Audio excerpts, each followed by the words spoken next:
آقا سلام. آقا ما یه جلسه‌ای داشتیم با اعضای کاگبه تو مسکو.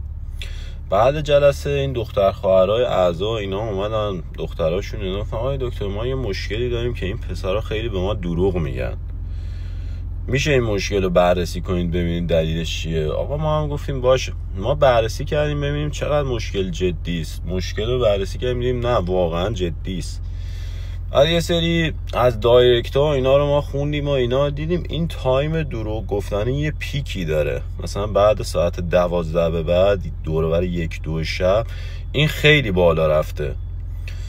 بعد بررسی کردیم دیدیم که ساعت 12-1 به بعد این پسرها خیلی هاشون میزنه بالا و شروع میکنن به چرت و پرت گفتن که آره ما فردا میایم عقد هفته دیگه عروسی مونه و خود عکسشون رو نگاه میکنن و فشار میدن خودشون تو دوشک که آره ما باید با این عروسی کنیم هر شب اینجوری و فلان و اینا.